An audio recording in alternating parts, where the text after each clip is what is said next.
जब कोई इग्नोर करे तो क्या करे।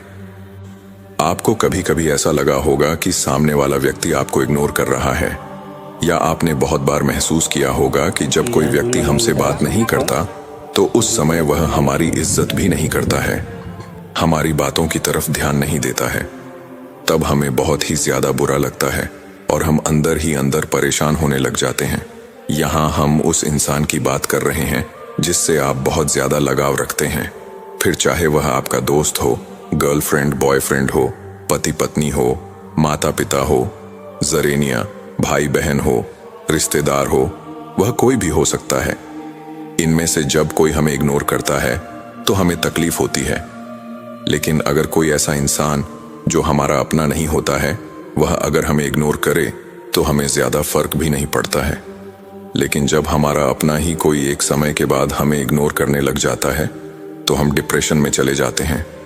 हमें उनसे बात करने का कोई रास्ता नजर नहीं आता और बहुत बार ऐसी स्थिति में रिलेशनशिप भी टूट जाते हैं। तो ऐसा क्या करें कि हमारा रिश्ता भी अच्छा बना रहे और सभी प्रॉब्लम खत्म हो जाए?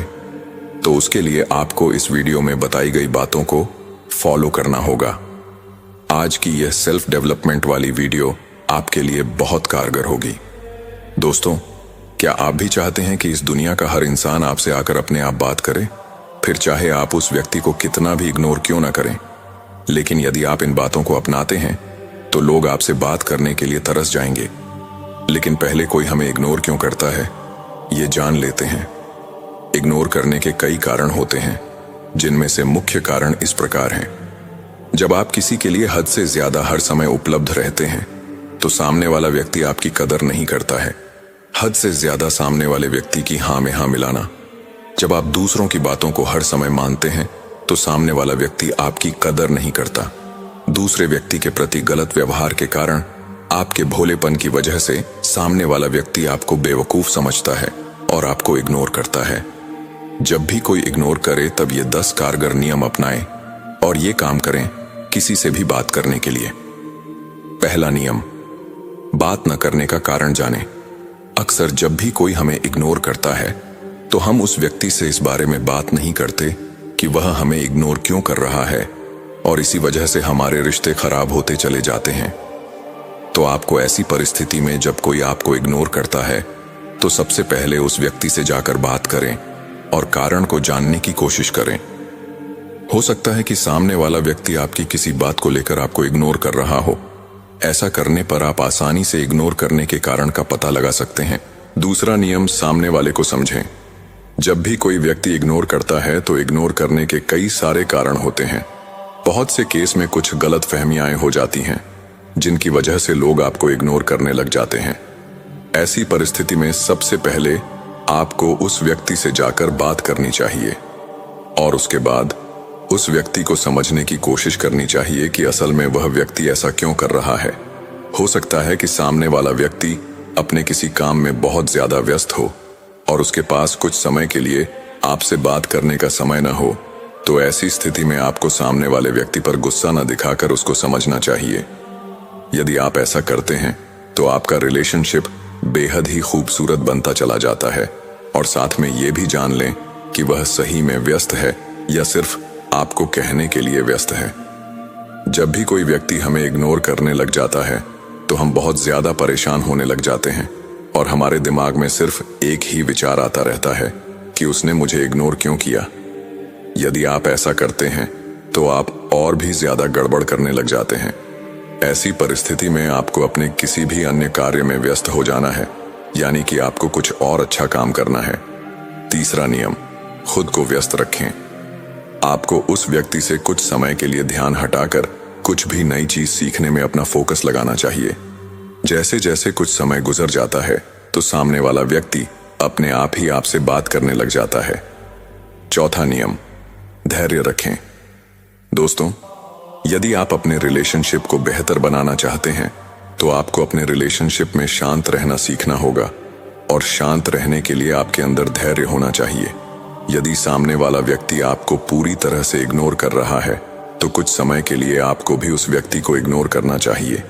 यदि सामने वाला व्यक्ति आपको मैसेज भेज रहा है तो आपको तुरंत मैसेज का जवाब नहीं देना है, बल्कि कुछ समय बाद मैसेज का जवाब देना है, ताकि सामने वाले व्यक्ति को भी आपकी वैल्यू का पता चले। यदि आप तुरंत जवाब कर देते हैं और हर समय उस व्यक्ति के लिए खड़े रहते हो, तो निश्चित ही वह व्यक्ति आपकी कदर नहीं करेगा। आपको कुछ समय के लिए न तो उससे बातें करनी है और न ही उसको किसी प्रकार के मैसेज या फिर कॉल करनी है। कुछ समय बाद अपने आप ही उस व्यक्ति को आपका महत्व पता लग जाता है। 5वां नियम, आत्मनियंत्रण रखें।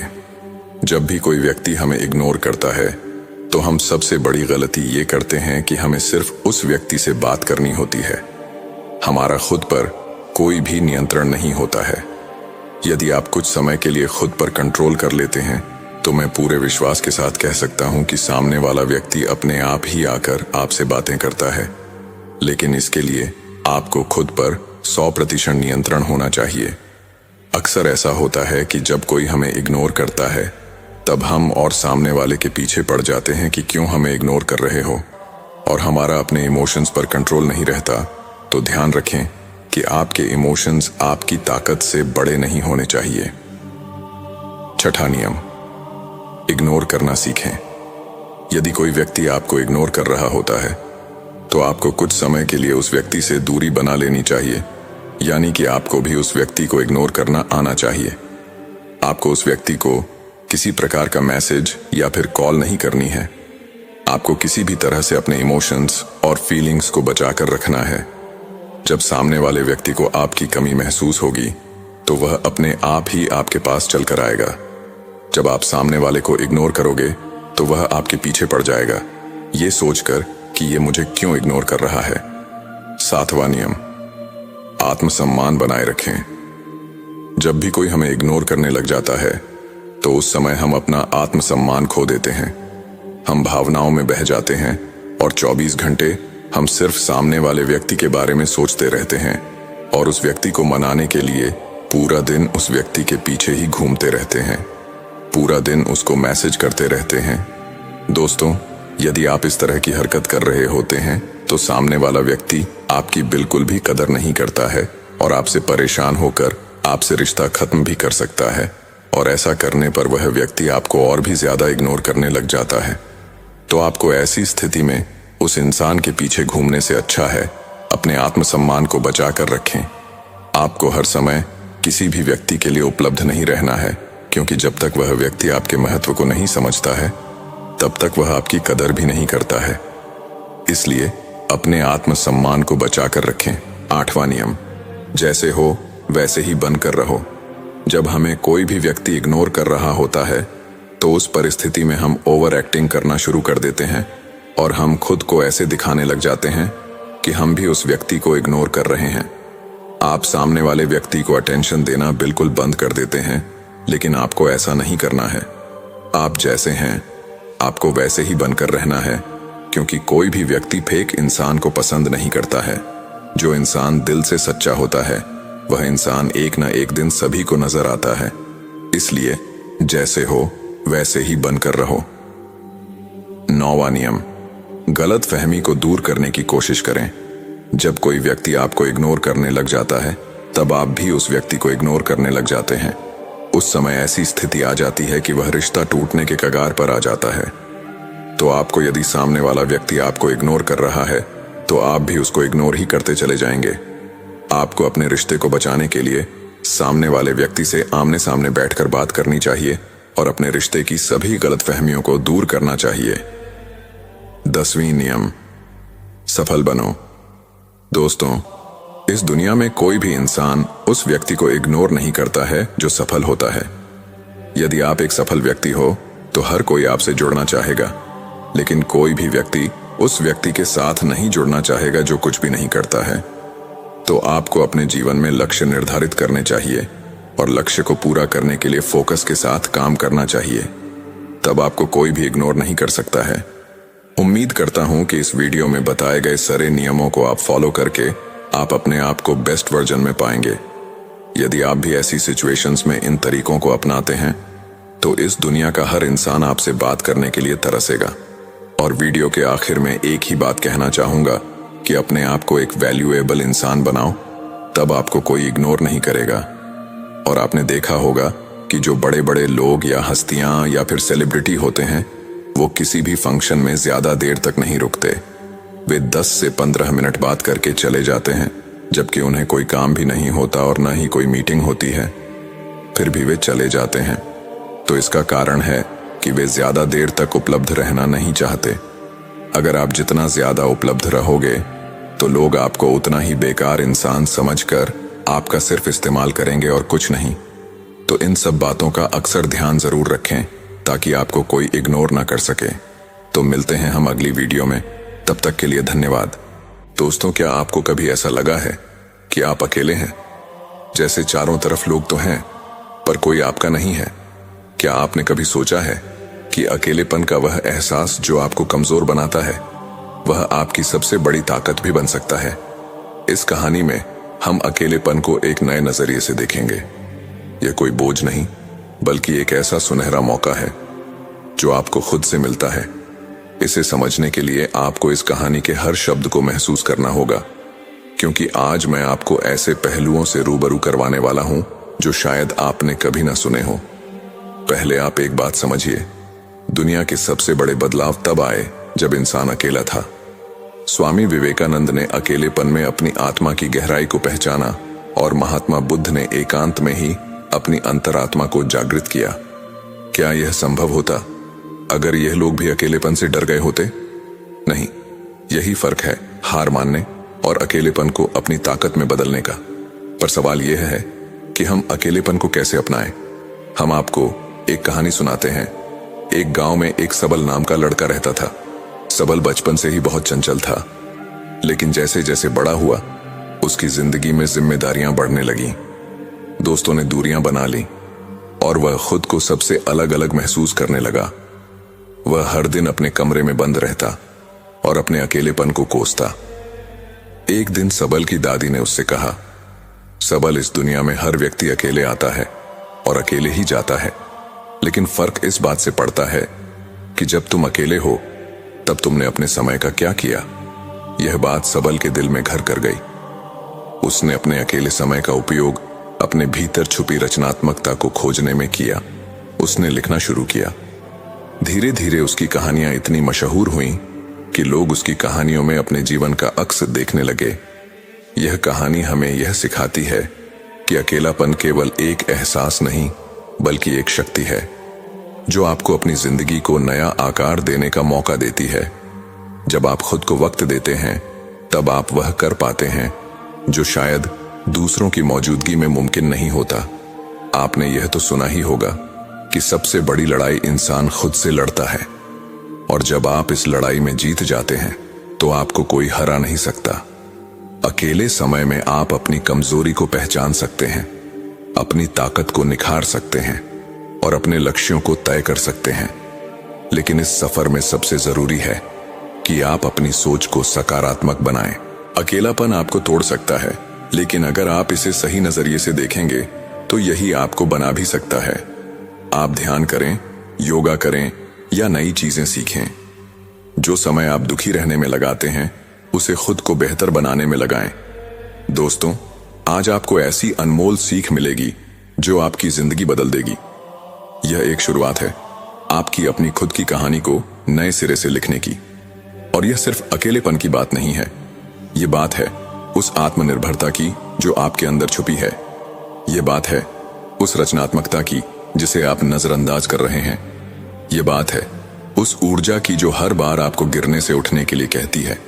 इस कहानी के अंत में आपको महसूस होगा कि आप अकेले नहीं हैं। आपका अकेलापन आपका सबसे अच्छा साथी है। और अगले वीडियो में हम इस बात पर चर्चा करेंगे कि कैसे आप अपने अकेलेपन को और भी गहराई से समझ सकते हैं। तो याद रखिए, आप अकेले नहीं हैं। आपका अकेलापन ही आपकी असली ताकत है। इसे अपनाएं, इसे समझिए और इसे अपनी नई पहचान बनाने दीजिए। कहते हैं, अकेलेपन में ही इंसान अपनी सच्ची पहचान खोज पाता है। क्या आप मानेंगे कि कभी कभी ईश्वर हमें अकेला इसीलिए छोड़ता है ताकि हम खुद को समझ सके, खुद से जुड़ सके। आज मैं आपको एक ऐसी कहानी सुनाने जा रहा हूं जो आपके दिल को छू जाएगी और आपके जीवन में अकेलेपन के मायने ही बदल देगी। नमस्कार दोस्तों, ट्रू लाइन चैनल पर आपका स्वागत है। दोस्तों, हम आपके जीवन को एक नई दिशा देने का प्रयास कर रहे हैं। अगर आपको हमारा यह प्रयास अच्छा लगे तो कमेंट में नमो बुद्धाय अवश्य लिखे। तो कहानी शुरू करते हैं। ये कहानी है सबल की। सबल एक छोटे से कस्बे का लड़का था जो हर किसी की तरह एक सामान्य जिंदगी जी रहा था। उसका एक खुशहाल परिवार था, दोस्त थे और वह अपनी पढ़ाई में भी अच्छा था। लेकिन जैसे जैसे समय बीता उसकी जिंदगी में बदलाव आने लगे। उसके पिता का तबादला दूसरे शहर में हो गया, दोस्त दूर होते चले गए और अपना परिवार भी धीरे धीरे अपनी व्यस्तता में खोने लगा। सबल जो कभी लोगों से घिरा रहता था, अब अकेलेपन की चुप्पी से जूझ रहा था।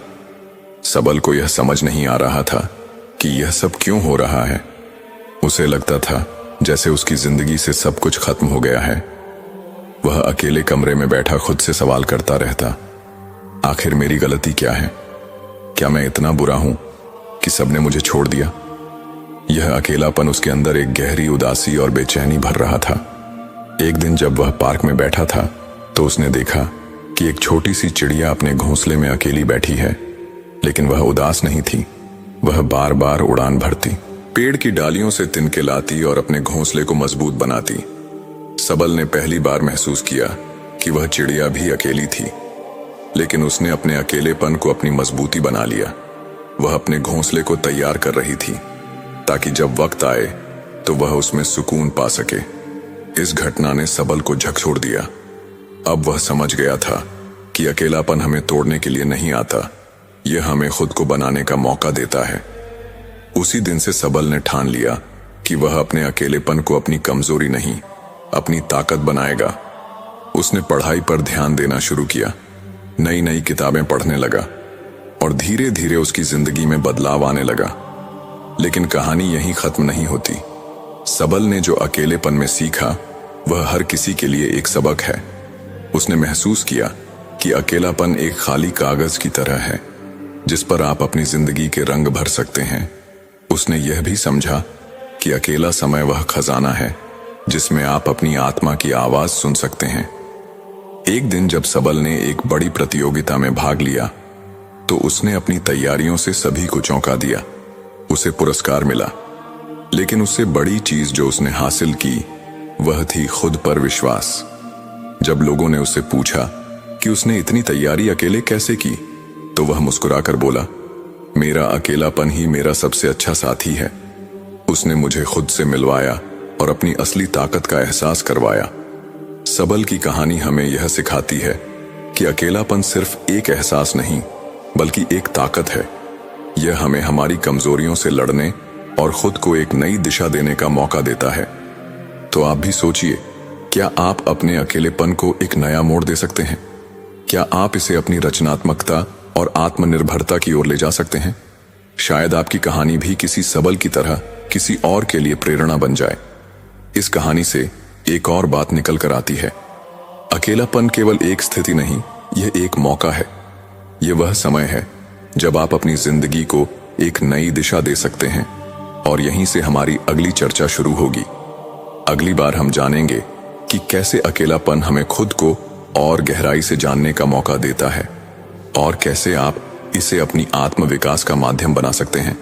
दोस्तों, क्या आपने कभी महसूस किया कि हमारी सबसे गहरी बातें, हमारे सबसे गहरे डर और हमारे सबसे सुंदर सपने तभी सामने आते हैं जब हम अकेले होते हैं? शायद यही कारण है कि अकेलापन हमें सबसे ईमानदार बना देता है।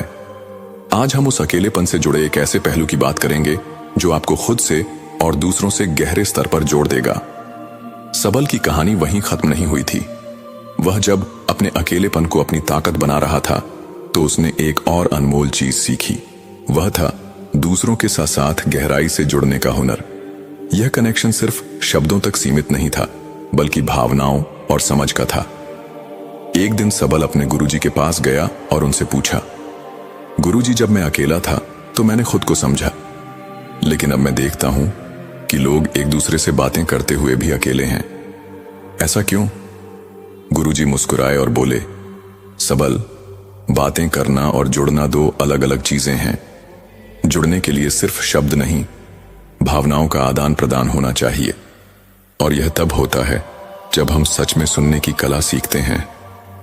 सबल ने उनकी बात पर विचार किया उसने महसूस किया कि हम अक्सर दूसरों को सुनने के लिए नहीं बल्कि जवाब देने के लिए सुनते हैं।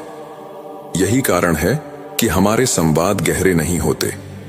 उसने यह भी जाना कि जब हम अपने अंदर की आवाज को सुनना सीखते हैं तभी हम दूसरों को सही मायने में सुन सकते हैं। एक दिन सबल ने इस सीख को आजमाने का फैसला किया। सबल ने अपने एक दोस्त मानव के साथ समय बिताया जो हमेशा चुप चुप सा रहता था। सबल ने मानव से बिना किसी रुकावट के उसकी पूरी बात सुनी। उस दिन मानव ने उसे अपने दिल की वह बात बताई जो उसने किसी और से कभी साझा नहीं की थी। सबल ने महसूस किया कि जब हम बिना जज किए किसी रुकावट के किसी को सुनते हैं तो हम उनसे एक गहरा रिश्ता बना लेते हैं। गुरुजी ने उसे एक और बात सिखाई। उन्होंने कहा, सबल गहरे संवाद सिर्फ शब्दों से नहीं होते बल्कि हमारी आंखों, हमारे हाव भाव और हमारी मौजूदगी से भी होते हैं। जब तुम सच में किसी के साथ हो तो उन्हें यह महसूस होना चाहिए कि तुम पूरी तरह से उनके साथ हो। यही असली कनेक्शन है। यह समझने के बाद सबल ने अपने आसपास के लोगों से जुड़ने की कोशिश की। उसने देखा कि जब वह लोगों के साथ ईमानदारी और पूरी मौजूदगी के साथ बात करता तो उनकी आंखों में एक अलग सी चमक आ जाती है। उन्हें यह महसूस होता है कि उनकी बातों का महत्व है। सबल ने एक और बात सीखी। उसने पाया कि गहरे संवाद सिर्फ दूसरों से नहीं बल्कि खुद से भी होने चाहिए। उसने हर रात अपने साथ समय बिताना शुरू किया। वह अपनी गलतियों पर विचार करता, अपने सपनों को कागज पर लिखता और अपनी भावनाओं को समझने की कोशिश करता। यह उसके लिए आत्मनिर्भरता और आत्मज्ञान का सबसे बड़ा साधन बन गया। तो क्या आप अपने जीवन में गहरे संवाद बना पा रहे हैं? क्या आप सिर्फ सुन रहे हैं या सच में दूसरों को समझने की कोशिश कर रहे हैं? क्या आप अपने अकेलेपन को इस स्तर तक ले जा सकते हैं कि वह आपको खुद से और दूसरों से गहरे स्तर पर जोड़ दे? आगे की चर्चा में हम जानेंगे कि कैसे गहरे संवाद सिर्फ रिश्ते बनाने को याद रखें। गहरे संवाद हमें हमारी जड़ों से जोड़ते हैं। यह वह पुल है जो अकेलेपन को आत्मनिर्भरता, रचनात्मकता और आत्मविकास से जोड़ता है। मित्रों, क्या आप जानते हैं कि अकेलापन एक ऐसा साथी है जिसे सही तरीके से अपनाने पर वह आपकी सबसे बड़ी ताकत बन सकता है। आज हम बात करेंगे कुछ ऐसे तरीकों की जो आपके अकेलेपन को सिर्फ एक अनुभव नहीं बल्कि आपकी जिंदगी को बदलने वाली शक्ति में बदल सकते हैं। पिछली कहानी में आपने देखा कि कैसे सबल ने अपने अकेलेपन को गहरे संवाद और आत्म जुड़ाव का माध्यम बनाया। लेकिन यह सिर्फ एक कहानी नहीं थी, यह एक सबक था। अकेलापन हर किसी के जीवन में आता है, लेकिन जो लोग इसे समझते और इसका सही उपयोग करते हैं वही अपनी जिंदगी में सबसे बड़ा बदलाव लाते हैं। तो सबसे पहला सुझाव यह है कि आप अपने अकेलेपन को एक खाली कैनवास की तरह देखें। जब आपके पास समय और स्थान हो तो खुद से यह पूछें कि आप अपनी जिंदगी में क्या जोड़ना चाहते हैं। अपने सपनों और लक्ष्यों के बारे में सोचें। अगर आप हमेशा से पेंटिंग करना चाहते थे तो यह सही समय है। अगर आपको संगीत से प्यार है तो इसे अपना साथी बनाइए। अकेलापन आपको वह अवसर देता है जो भीड़ में खो जाता है। दूसरा तरीका यह है कि अकेले समय को आत्मविश्लेषण का समय बनाएं। अपने दिन की घटनाओं पर विचार करें, उन भावनाओं को समझें जो आपको परेशान करती हैं। एक डायरी ले और उसमें अपने विचार लिखें।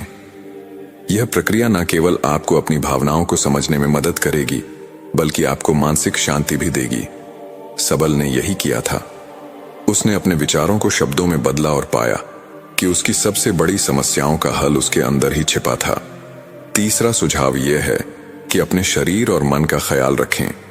अकेलेपन का सही उपयोग तब होता है जब आप इसे अपने स्वास्थ्य को बेहतर बनाने के लिए इस्तेमाल करते हैं। सुबह उठकर योगा करें, ध्यान लगाएं या कोई ऐसा व्यायाम करें जो आपके शरीर और मन दोनों को मजबूत बनाए। यह न केवल आपकी ऊर्जा को बढ़ाएगा बल्कि आपको आत्मनिर्भर और आत्मविश्वास भी बनाएगा। चौथा तरीका यह है कि कुछ नया सीखने का साहस करें। अकेलापन एक ऐसा समय है जब आप अपनी सीमाओं को चुनौती दे सकते हैं। आप ऑनलाइन कोर्स कर सकते हैं, कोई नई भाषा सीख सकते हैं या किसी नई कला में महारत हासिल कर सकते हैं। यह न केवल आपको व्यस्त रखेगा बल्कि आपकी क्षमताओं को भी बढ़ाएगा। पांचवा और सबसे महत्वपूर्ण सुझाव यह है कि अपने अकेलेपन को दूसरों के जीवन में सकारात्मक बदलाव लाने का जरिया बनाएं। किसी जरूरतमंद की मदद करें, किसी को अपनी कहानी सुनाएं या किसी संगठन के साथ जुड़े। जब आप दूसरों के जीवन में बदलाव लाते हैं तो आपका अकेलापन खुद ब खुद चला जाता है। तो क्या आप अपने अकेलेपन को अपनी ताकत बनाने के लिए तैयार हैं? क्या आप इसे रचनात्मकता, आत्म जुड़ाव और आत्मनिर्भरता का माध्यम बना सकते हैं? इस सफर में आपके पास हर कदम पर अवसर है। अपने अकेलेपन को अपनाएं, उसे समझें और उसे अपनी सबसे बड़ी ताकत में बदल दें। और यहीं से हमारी अगली चर्चा शुरू होगी। कैसे हम अपने अकेलेपन को गहरे अर्थ और आत्मविकास का माध्यम बना सकते हैं। याद रखें, अकेलापन एक ताकत है। जिसे सही तरीके से इस्तेमाल किया जाए तो यह आपकी जिंदगी का सबसे बड़ा आशीर्वाद बन सकता है। अकेलापन एक अंधेरी गुफा की तरह हो सकता है, जहां पहले कदम पर डर का सामना करना पड़ता है, लेकिन जैसे जैसे आप उस गुफा के अंदर जाते हैं तो आपको पता चलता है कि उसमें अनगिनत खजाने छिपे हैं। ये खजाने हैं आपकी ताकत, आपकी रचनात्मकता और आपकी सच्ची पहचान। सबल की यात्रा ने हमें सिखाया कि अकेलापन कोई अभिशाप नहीं है। यह एक ऐसा साथी है जो हमें खुद से जोड़ता है और दूसरों से जुड़ने की ताकत भी देता है। जब आप अपने अंदर की आवाज को सुनने लगते हैं तो दुनिया की शोरगुल भरी आवाजें धुंधली पड़ने लगती हैं। और यही वह पल होता है जब आप अपने जीवन में एक गहरा बदलाव लाने के लिए तैयार होते हैं। गहरे संवाद सिर्फ दूसरों से नहीं बल्कि खुद से भी जरूरी है। जब आप अपने भीतर झांकते हैं और अपने डर, असुरक्षा और सपनों का सामना करते हैं तो आप एक नई रोशनी में खुद को देख पाते हैं। और यही रोशनी आपको दूसरों के साथ गहराई से जुड़ने की ताकत देती है। इस यात्रा में सबसे बड़ा सबक यह है कि जब आप अपने अकेलेपन को समझते हैं और उसे स्वीकार करते हैं तो आप दुनिया के हर अकेले इंसान से जुड़ जाते हैं। क्योंकि अकेलापन एक ऐसी भाषा है जिसे हर इंसान समझता है। और जब आप इस भाषा में दूसरों से बात करते हैं तो आप सिर्फ उनके दिल तक नहीं बल्कि उनकी आत्मा तक पहुंचते हैं। तो आज इस वीडियो का अंत हम एक ऐसे विचार के साथ करेंगे जो शायद आपके जीवन को बदल दें। अकेलापन कोई सजा नहीं बल्कि एक अवसर है। यह आपको खुद को खोजने, अपनी ताकत को पहचानने और दूसरों के साथ सच्चा कनेक्शन बनाने का मौका देता है। इसे अपनाएं, इसे समझिए और इसे अपनी सबसे बड़ी ताकत बनाइए। याद रखें, जब आप अपनी आत्मा के साथ जुड़ते हैं तभी आप दूसरों की आत्मा तक पहुंच सकते हैं। और यही जीवन का सबसे गहरा कनेक्शन है। अगली बार जब आप अकेले हो तो उसे एक मौका दीजिए। शायद वह आपके जीवन की सबसे खूबसूरत यात्रा की शुरुआत हो। हमें उम्मीद है आपको यह कहानी पसंद आई होगी। अपने सुझाव कमेंट बॉक्स में दीजिए और हमारे चैनल ट्रू लाइन को सब्सक्राइब करना ना भूले। धन्यवाद और नमो बुद्धाय। अगली कहानी, अकेले रहना क्यों जरूरी है। अकेलापन एक ऐसा शब्द जिससे सब घबराते हैं। अगर मैं कहूं कि आपको अकेले रहना है तो आप परेशान हो जाएंगे, क्योंकि हमें इसकी आदत नहीं है, ना ही हम ऐसा करना चाहते हैं। अब के बदलते समय के साथ लोगों का रहन सहन तो बदल ही रहा है, साथ ही जीने का तरीका भी बदल रहा है। कई लोग ऐसे हैं जो किसी मजबूरी में, जैसे नौकरी आदि के कारण अकेले रहते हैं। तो कई लोग ऐसे होते हैं जो अपनी मर्जी से अकेले रहना पसंद करते हैं, अपने कार्य को सच्ची लगन से अकेले ही करते हैं। जो लोग अपनी मर्जी से अकेले रहते हैं उनमें कुछ अलग ही गुणों का निर्माण होता है। ऐसे लोग जीवन में सफलता जल्दी हासिल कर लेते हैं और अन्य लोगों से अधिक खुशमिजाज स्वभाव के होते हैं। अगर आपने अकेले रहने के फायदे समझ लिए तो मानो आपने अपने पूरे जीवन का लक्ष्य ही समझ लिया। और एक सच यह भी है कि अकेले रहना इतना भी आसान नहीं है कि हर कोई अकेला रह सके। लेकिन अकेला रहने का मतलब यह भी नहीं है कि हम अपने परिवार, अपने समाज से दूर रहे। अकेले रहने की भी एक कला है जो आपको आगे इस कहानी में पता चलेगी। अकेले रहने का यहां मतलब है एकांत में रहकर अपने कार्य को, अपने सम्मान को, अपनी प्रतिष्ठा को, अपने अंदर झांकने की कला को, अपने उज्जवल भविष्य को आप कैसे आगे बढ़ा सकते हैं उसके बारे में जानना। इस कहानी के माध्यम से हम अकेले रहने के उन 7 अमूल्य गुणों के बारे में भी जानेंगे जो हमारे जीवन की एक नई शुरुआत करने में मदद करेंगे।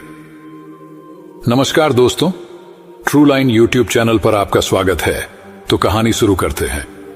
घने जंगलों के बीच में बौद्ध गुरु का एक विशाल आश्रम था, जहां बौद्ध गुरु अपने शिष्यों के साथ रहा करते थे। एक दिन बौद्ध गुरु के पास एक व्यक्ति आया जिसका नाम मानव था। मानव ने गुरु को प्रणाम किया और बोला, गुरुदेव, मेरे दुखों का क्या कारण है? बौद्ध गुरु बहुत ही बड़े आत्मज्ञानी व्यक्ति थे। बौद्ध गुरु ने कहा, अपने आप को चीजों से चिपका लेना, चीजों को पकड़ लेना और उन चीजों के प्रति आसक्त होकर उसके पीछे भागना ही तुम्हारे दुख का कारण है। मानव ने गुरु को धन्यवाद किया और कहा, गुरुदेव, आपने तो मेरी समस्या का समाधान कर दिया। मैं इतने दिनों से अपनी समस्या का समाधान चाहता था, आपका बहुत बहुत धन्यवाद। यह कहकर मानव वहां से जाने लगा। गुरु ने कहा, पूरी बात तो सुन लो। मानव ने कहा, नहीं गुरुदेव, आपका इशारा मिल गया, बस वही काफी है। वैसे भी समझदार को इशारा ही काफी होता है। इतना कहकर मानव वहां से चला गया। 1 महीने के बाद मानव फिर से बौद्ध गुरु के पास आया। इस बार मानव का हाल बहुत ही बुरा था। वो बहुत ही दुखी था। वह सीधे गुरु के चरणों में गिर पड़ा और कहने लगा, गुरुदेव, आपने जो कहा था मैंने वैसा ही किया, पर मैं आज भी दुखों से घिरा हुआ हूं, जैसे संसार के सभी दुख मुझ पर ही आ पड़े हैं। बौद्ध गुरु ने मानव से पूछा, तुमने ऐसा क्या किया? मानव ने कहा, मुझे अपने परिवार वालों से, मित्रों से, रिश्तेदारों से दुख मिल रहा है। मैंने उन्हें छोड़ दिया और छोड़कर चला गया। मुझे 2-4 दिन तो मुझे अच्छा लगा, पर धीरे धीरे मुझे उनकी याद आने लगी। अपने माता पिता, अपनी पत्नी, अपने बच्चे याद आने लगे। रिश्तेदार याद आने लगे। यहां तक कि मुझे अपने शत्रु भी याद आने लगे। इतना दुखी तो मैं उनके पास रहकर भी नहीं था जितना मैं उनसे दूर होकर हो गया हूं। इसलिए आज मैं वापस घर जाने के लिए निकला था और आपके पास आ पहुंचा। आपने मुझे इतनी गलत सलाह क्यों दी? बौद्ध गुरु मुस्कुराए और कहने लगे, तुम परिवार को छोड़कर भागे, मित्रों, रिश्तेदारों, यहां तक कि शत्रुओं को भी छोड़कर भागे, पर यह तुम्हारी गलतफहमी थी कि तुम छोड़कर भाग रहे हो। वास्तव में तुम उन्हें लेकर भाग रहे थे। मानव ने कहा, पर गुरुदेव, मैं तो किसी को अपने साथ नहीं लाया। बौद्ध गुरु ने कहा, जो चीज हमें दुख देती है वह कहीं बाहर नहीं होती। यहां तक कि जो हमें सुख देती है वह भी बाहर नहीं होती। ये सब परिवार वाले, रिश्तेदार, मित्र, शत्रु, ये सब कहां बसते हैं? ये सब हमारे मन में बसते हैं। और जब तुम भागे तो तुम अपने मन को साथ लेकर भागे, और यह सब तुम्हारे मन में तुम्हारे साथ भाग रहे थे। तो तुम इनसे कहीं दूर गए ही नहीं। जब जो चीजें मन में बसी हो और वह आसपास हो, वह हमें बहुत ज्यादा लगती है, पर वास्तव में वह बहुत कम होती है।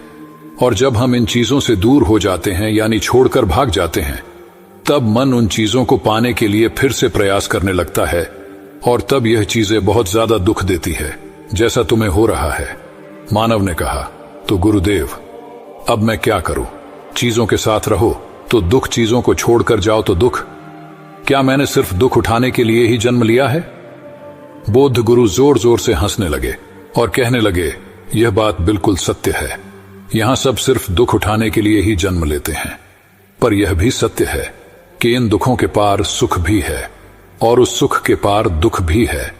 जिन चीजों में हमें सुख नजर आता है वह दुख देते हैं, और जिनमें दुख नजर आता है वही सुख का कारण बन जाते हैं। मानव ने कहा, गुरुदेव, क्या इस सुख दुख के माया जाल से बाहर निकलने का कोई रास्ता नहीं है? बौद्ध गुरु कहने लगे, रास्ता तो है। अगर तुम इसी दुनिया में रहना चाहते हो, इन सब के साथ रहना चाहते हो, तो तुम्हें एक काम करना होगा। तुम ऐसे रहो जैसे कि तुम इस दुनिया में अकेले हो। सबके साथ रहो पर अकेले रहो। मानव ने कहा, पर गुरुदेव, यह कैसे हो सकता है? बौद्ध गुरु मानव को एक जगह पर ले गए जहां एक मेला लगा हुआ था। वहां बहुत भीड़ थी। बौद्ध गुरु ने कहा, अपने आसपास देखो, क्या तुम यहां किसी को जानते हो? मानव ने सिर हिलाते हुए कहा, नहीं, यहां कोई भी मेरी जान पहचान वाला नहीं है। बौद्ध गुरु ने कहा, क्या तुम यहां अकेले हो? मानव ने फिर सिर हिलाते हुए कहा, हां गुरुदेव, मैं यहां बिल्कुल अकेला हूं। बुद्ध गुरु मुस्कुराए और कहने लगे, नहीं मानव, तुम्हारे मन में कुछ चल रहा है, तुम अकेले नहीं हो। मानव ने कहा, हां, मैं जल्द से जल्द अपने घर जाना चाहता हूं। अपनी पत्नी से, अपने बच्चों से, अपने माता पिता से मिलना चाहता हूं, अपने मित्रों से मिलना चाहता हूं, वही मेरे मन में चल रहा है। बौद्ध गुरु ने कहा, अब यह सब भूलकर आंखें बंद कर लो और अपना ध्यान यहां होने वाली आवाजों पर लगा दो। मानव ने ऐसा ही किया, और जैसे उसने अपनी आंखें बंद की और सारा ध्यान वहां हो रही आवाजों पर लगाया, उसे एक अकेलापन, एक एकांत महसूस हुआ। उसे लगा कि वह इतनी बड़ी भीड़ में भी अकेला है। सभी आवाजों के ऊपर ध्यान लगाने के कारण अब किसी भी आवाज का कोई महत्व नहीं रह गया था। बस शांति थी और वह था।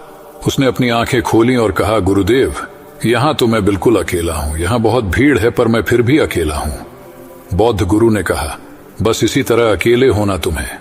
तुम रहो सबके साथ, लेकिन भीतर से अकेले रहो। साथ में सब हो पर मन में कोई ना हो। जिसने इस तरह से अकेले जीना सीख लिया, उसे कभी कोई दुख नहीं दे सकता, कोई निराश नहीं कर सकता। वह हर चीज में आनंद की प्राप्ति कर सकता है। बौद्ध गुरु ने आगे कहा, मानव महान सफलताएं अकेलेपन से ही शुरू होती हैं। स्विंगलपन हुमैन खुद से मिलाता है। अपने अकेलेपन को नकारात्मक मत समझे, बल्कि उसे एकांत समझकर खुद को जानने का प्रयास करो। जब तुम्हें एकांत पसंद आने लगे तो समझो तुम्हारा वास्तविक वजूद तुमसे मिलना चाहता है। इसलिए अपने इस एकांत का सम्मान करो। बुद्ध गुरु आगे बोले, मानव, मैं तुम्हें 7 ऐसी खूबियों के बारे में बताता हूं जो अकेले रहने वाले लोगों में पाई जाती है और उन्हें दूसरों से अलग बेहतर बनाती है। गुरु ने कहना शुरू किया, पहली खूबी जो एकांत में रहने वाले लोगों में पाई जाती है वो यह है कि ऐसे लोग दूसरों की तुलना में खुद के प्रति ज्यादा जागरूक होते हैं। वो खुद के स्वभाव और आचरण के बारे में ज्यादा गहराई से जानते हैं। ऐसा इसलिए होता है क्योंकि जब हम अकेले होते हैं तो हमें खुद के बारे में सोचने का काफी समय मिल जाता है, जिससे हम खुद के व्यवहार को अच्छे से समझ पाते हैं। एकांत में रहने वाले लोग खुद की कमजोरी और ताकत को भी अच्छे से जान पाते हैं, जिससे वो दूसरे लोगों की तुलना में किसी भी खराब परिस्थिति का सामना अच्छे से कर पाते हैं। बौद्ध गुरु ने आगे कहा, मानव, अकेले रहने वाले लोगों की दूसरी खूबी है कि ये सकारात्मक सोच वाले लोग होते हैं। देखो, जब बहुत से लोग हमारे साथ होते हैं तो वहां एक दूसरे से तुलना, जलन, घमंड, लालच जैसे कई विचार अपने आप ही मन में आने लगते हैं। फिर इंसान इन विचारों के बस में आकर उल्टे सीधे काम करने लगता है। हालांकि ऐसा नहीं है कि एकांत में रहने वाले लोगों के मन में ये विचार नहीं आते, क्योंकि वो अकेले हैं, इसलिए दूसरों से तुलना, जलन, घमंड जैसे विचार उनके मन में दूसरों की तुलना में थोड़ा कम आते हैं। बौद्ध गुरु आगे कहते हैं कि अकेले रहने वाले लोगों की तीसरी खासियत यह होती है कि ये लोग दूसरों की तुलना में ज्यादा अनुशासित और आत्मनिर्भर होते हैं। साथ ही ऐसे लोगों को दूसरों का काम भी पसंद नहीं आता। ये अपना काम खुद करने पर ही भरोसा करते हैं। साथ ही ये लोग कोशिश भी करते हैं कि दूसरों से कम सहायता ले, क्योंकि ऐसे लोग आत्मनिर्भर और अपने काम को लेकर स्पष्ट होते हैं। ऐसे लोग अनुशासित भी होते हैं। ये लोग अपने समय की कदर करते हैं और दूसरों का भी समय बर्बाद नहीं करते। अकेले होने की वजह से ऐसे लोग एक निश्चित दिनचर्या का पालन भी करते हैं, जिससे ये लोग ज्यादा व्यवस्थित होते हैं, और ये भी इनके अनुशासित होने का एक कारण है। बौद्ध गुरु ने आगे कहा, अकेले रहने वाले लोगों की चौथी खासियत यह है कि ये लोग किसी भी चीज के बारे में बड़ी बारीकी से और गहराई में जाकर सोच सकते हैं। अकेले रहने वाले लोगों की यह सबसे बड़ी खासियत होती है। इसलिए जितने भी लेखक, कवि और बड़े बड़े रचनाकार हैं, उन सभी को एकांत में रहना पसंद था, क्योंकि जब कोई व्यक्ति एकांत में होता है तो अपने अंदर की आवाज सुन पाता है। जितने भी बड़े आविष्कार हुए हैं, उन सब की शुरुआत एकांत में हुई थी, क्योंकि एकांत में रहकर ही किसी भी चीज के बारे में बड़ी बारीकी से सोचा और समझा जा सकता है। बौद्ध गुरु ने आगे कहा, एकांत में रहने वाले लोगों की पांचवी खूबी यह है कि इनका व्यक्तित्व सबसे अलग हटकर होता है। ये लोग ज्यादातर दूसरे लोगों के साथ रहते हैं, ये अकेले रह ही नहीं पाते। ये कितनी भी कोशिश कर ले, लेकिन जाने अनजाने में दूसरों के व्यक्तित्व का कुछ हिस्सा उनके अंदर आ ही जाता है। दूसरों की आदतें, दूसरों के विचार उनके अंदर प्रवेश कर ही जाते हैं, जिससे उनके व्यक्तित्व में वो अनूठापन, वो निरालापन नहीं आ पाता। उनका व्यक्तित्व कई सारे लोगों के साथ व्यक्तित्व का मिश्रण होता है। पर क्योंकि एकांत में रहने वाले लोग अपना ज्यादातर समय अपने साथ बिताते हैं, इसलिए इन लोगों की शख्सियत सबसे हटकर सबसे अलग होती है। इसलिए इनके व्यवहार में एक अलग ही निरालापन होता है, जो किसी दूसरे व्यक्ति को भी पसंद आ सकता है और नहीं भी।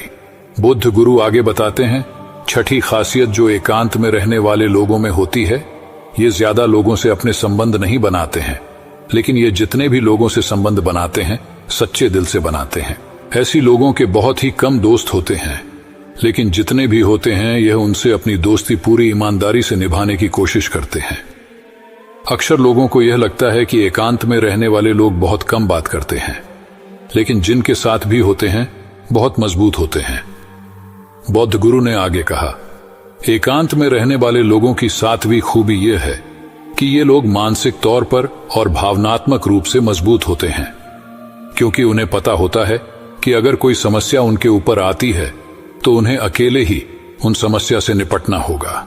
ऐसा बार बार करने से उनके अंदर खुद के प्रति आत्मविश्वास बढ़ जाता है, और आत्मविश्वास और आत्मसम्मान के बनने से वो मानसिक और भावनात्मक तौल पर और मजबूत होते चली जाते हैं, और यह मान लेते हैं कि कोई भी ऐसी समस्या नहीं है जिससे वो अपनी रक्षा अपने दम पर न कर सके, और यही एक सोच उन्हें दूसरों से अलग बनाती है।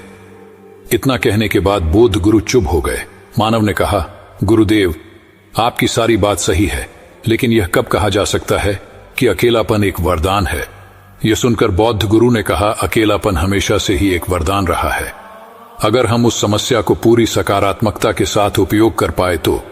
क्योंकि जब हम दुनिया के लोगों के साथ होते हैं तब हम भीड़ का हिस्सा होते हैं, और जब हम अकेले होते तब हम खुद के साथ होते हैं, और जब हम खुद के साथ होते हैं तभी हम अपने समय का सदुपयोग, खुद का आकलन, खुद के शौक, सभी बातों पर अच्छे से ध्यान दे सकते हैं, अपनी कमजोरियों पर भी काबू पा सकते हैं, और ऐसा कह सकते हैं कि सच में अच्छाई की राह और इंसानियत की मंजिल भी पा सकते हैं। अब मानव को गुरु की बात समझ आई और वह गुरु को धन्यवाद कहकर चला गया। दोस्तों, जिन चीजों को हम पाना चाहते हैं वह तब तक हमें दुख देती हैं जब तक कि हम उसे पा न लें। जब हम उसे पा लेते हैं तब वह फिर से हमें दुख देती है कि वह कहीं हमसे छूट न जाए, और जब वह हमसे छूट जाती है तो फिर से हमें दुख होता है। उसके जाने का दुख तो बहुत गहरा होता है। जीवन भर हम एक चीज को पकड़ते हैं, फिर दूसरी चीज को पकड़ते हैं, तीसरी चीज को पकड़ते हैं, और पीछे की चीजों को छोड़ते रहते हैं। इसी तरह हम सुख पाने के लालच में दुख से घिरते चले जाते हैं। पर जिस व्यक्ति ने अकेले रहना सीख लिया, वह परिवार में, समाज में सब कुछ करते हुए भी आनंद में जीवन व्यतीत कर लेता है। दोस्तों, ज्यादातर ऐसा होता है कि जब हमारा साथ कोई नहीं देता और हम बिल्कुल अकेले पड़ जाते हैं, और कुछ लोग स्वभाव से ही अकेला रहना पसंद करते हैं, और हमने काफी बार भी सुना है कि हमें अकेले रहना चाहिए। अब हमारे मन में बहुत सारे सवाल उठते हैं, जैसे कि क्या हमें अकेले रहना चाहिए, और दूसरा सवाल कि हमें अकेले क्यों रहना चाहिए, और ऐसा क्या है जो सिर्फ अकेले व्यक्ति को ही महसूस होता है। आखिर ऐसा क्या है कि हमको अकेले रहने के लिए कहा जाता है। दोस्तों, आज की बौद्ध कहानी में आपके इन सभी सवालों के उत्तर एक कहानी के माध्यम से मिलने वाले हैं। नमस्कार दोस्तों, ट्रू लाइन चैनल पर आपका स्वागत है। तो शुरू करते हैं। एक समय की बात है, किसी गांव में रहने वाला मानव नाम का एक युवक अपने मन के विचारों को जानने के लिए हिमालय की ऊंची चोटियों पर यात्रा कर रहा था। उसने यह सुना था कि इस पर्वत की चोटियों के बीच एक बहुत ही शक्तिशाली और ज्ञानी बौद्ध गुरु रहते हैं। उसे यह लगता था कि शायद उन बौद्ध गुरु के पास उसके अपने प्रश्नों के उत्तर हैं। उसने निश्चय किया कि वह उन बौद्ध गुरु के दर्शन करेगा, लेकिन यह यात्रा इतनी आसान नहीं होने वाली थी। वो घर से निकल तो गया था, लेकिन गुरु तक पहुंचना आसान न था। चलते चलते रात हो गई। दूर दूर तक ना कोई मनुष्य दिख रहा था और ना ही कोई पशु पक्षी। उसे अब थोड़ा बहुत डर भी लगने लगा था। मानव ने एक गुफा के अंदर छुपकर रात गुजारी और अगली सुबह फिर से यात्रा के लिए निकल पड़ा। वह काफी देर से यात्रा कर रहा था और चलते चलते वह बहुत थक गया था, लेकिन अभी तक दूर दूर तक उन बौद्ध गुरु का नामो निशान न था। अब उसका स्वास्थ्य भी खराब होने लगा था। उसने कई दिन से भोजन भी नहीं किया था और वह चलते चलते अंत में बेहोश होकर गिर गया। कुछ समय बाद उसकी आंख खुली और वह फिर यात्रा करने लगा। कुछ समय बाद वह आखिरकार उन बौद्ध गुरु के आश्रम तक पहुंच गया। वहां पहुंचकर उसने देखा कि बौद्ध गुरु अकेले एक छोटी सी गुफा में बैठे हुए हैं। वह बहुत शांत थे। युवक ने बौद्ध गुरु के पास जाकर प्रणाम किया और उनसे कहा, हे गुरुवर, कृपा करके आप मेरा मार्गदर्शन करें। मानव को एक सकारात्मक ऊर्जा महसूस हो रही थी। मानव ने कहा, गुरुवर, मैं आत्मज्ञान की खोज में यहां आया हूं। यह सुन बौद्ध गुरु ने कहा, तुम यहां से जितना जल्दी हो सके वापस लौट जाओ। यह स्थान तुम्हारे अनुकूल नहीं है। तुम यहां पर रहोगे तो तुम कभी ठीक नहीं रह पाओगे, इसलिए तुम यहां से लौट जाओ। मानव बौद्ध गुरु से आग्रह करते हुए कहने लगा, हे महात्मा, आप ऐसा ना कहें। मैं यहां वापस लौटने नहीं बल्कि आपसे ज्ञान पाने आया हूं। कृपया करके मुझे ज्ञान दीजिए। लेकिन बौद्ध गुरु ने उसे फिर लौट जाने को कहा। अब मानव उन बौद्ध गुरु के पैरों पर गिरकर याचना करने लगा कि हे महात्मा, मुझे यहां से लौटने को न कहिए। मैं बड़ी मुश्किल से बिना कुछ खाए पिए बहुत दूर से आया हूं।